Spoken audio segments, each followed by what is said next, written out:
Okay, yeah. I know what I mean. Just whatever comes in your mind. Don't touch me.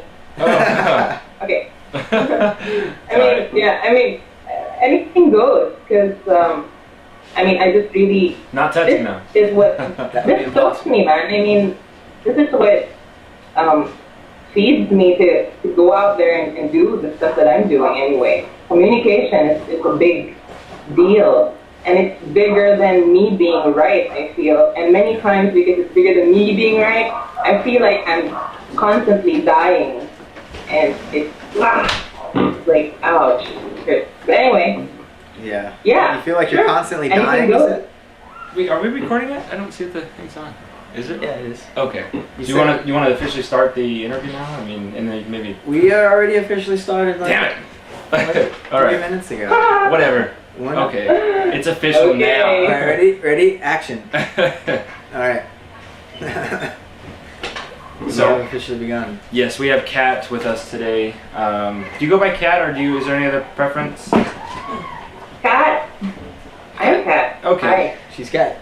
Hey, Kat. Excellent. So we're gonna put a Hey link. there. We're gonna put a link to your page in the side so everybody can go check out what your page is about and what you represent and how someone like you can resonate with people like Matt and I and come together for this kind of collaboration of ideas and exchange, trying to really flesh out that cyber network type of thing to connect to humanity. So, Kat, you're an art teacher, right?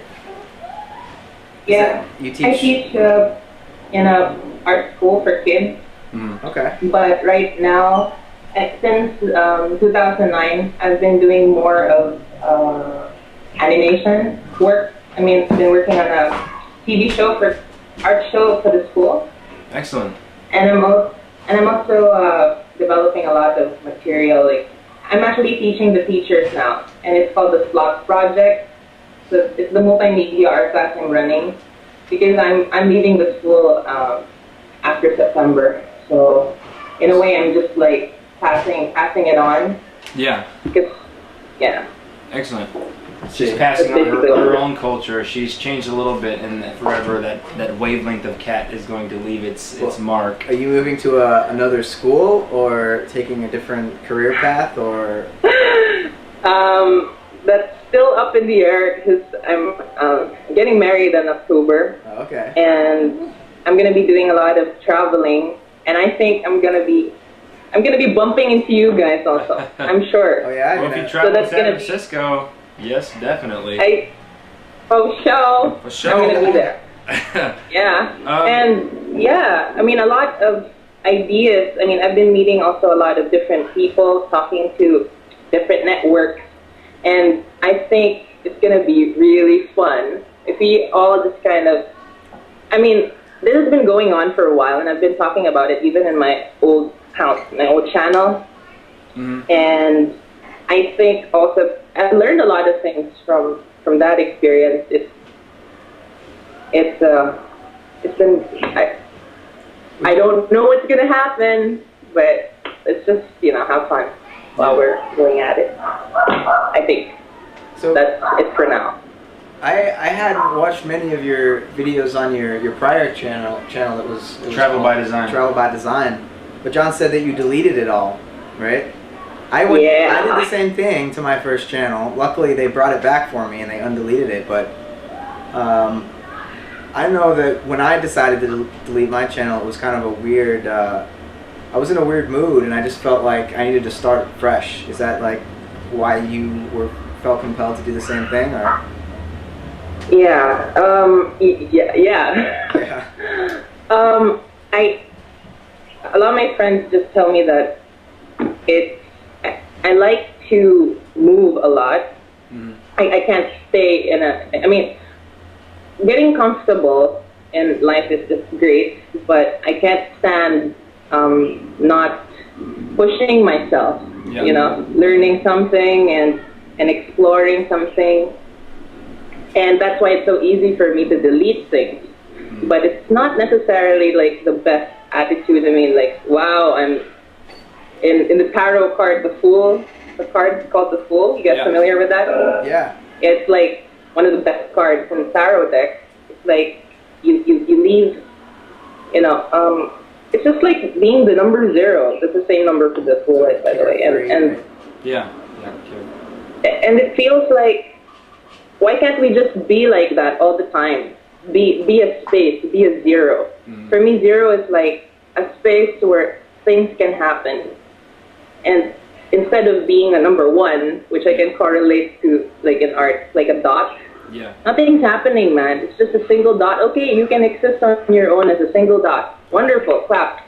But I mean, but if there's another dot involved, so many things can happen. I'm just talking about art and stuff. It's maybe not related, but it's like I was talking to this about with my friend last night. Like, it's like I'm a dot. Okay, I can be a dot. But there are a million other dots out there that comprise the picture called the world, the universe, whatever it is. And every time I direct my attention to like either a single dot, another dot, it's like I'm drawing a line, extending myself outside of my singularity, just a single dot. And it's just, I feel bigger. I feel like not a dot anymore. And something that's not, it's a surprise. But anyways, okay. Getting back to what you were talking about, going from the 1 point, identifying more with 0, or the empty creative space with which all points can arise. You seem to be describing a liberating type of quality. Your facial expressions just light up at the idea of this infinite potential, of this 0 concept. In that sense, does art and identifying more with this expansive creativity, is that a spiritual kind of worldview, would you say? And has it changed? I mean, it seems to change your life and gravitate and govern your life. Is that accurate at all, Kat, from my reflection back to you after watching your channel and hearing you speak? Yeah. Yeah, it's true. It's but I wouldn't say that, I don't know, I guess my perspective is, from any point in your life, wherever you are, whether, I mean, I'm an art teacher, I like art, but if you're a musician, I think you can use whatever's available where you are and move it forward. And I think just the quality of creativity, I wouldn't say like, hey, let's go all be painters and let's all think about graphic design. And I think it's the quality of I mean, I had posted a response to Matt with his video about education, right? And talking a little bit about it's being curious, it's wanting to know more, wanting to live, and in a sense, kind of, it's like being a daredevil to some degree. Yeah. So I think that's it, and you can apply it to anything. In any, I mean, I wouldn't say like it's like art is my life. I mean, I'm sure it is, and it's, you know, I fight with my blood and shit. Not it. Well, maybe life is art, though. You know, if you look, that's I mean, maybe. I think it is creative. It's also destructive, and that's a very artistic kind of. Oh my God! Well, what do you do to a white canvas when you paint on it? I mean, in a way, I dominate the canvas. You're spoiling it. It's no longer pure and pristine, but it's become a painting. It's become a constellation that kind of reflects the concepts that are dancing around in your conceptual You domain. got to destroy the purity of the canvas. Well, that's already resting on an assumption that canvas is purity. So, I'd like to raise something about that. You know, like about the canvas.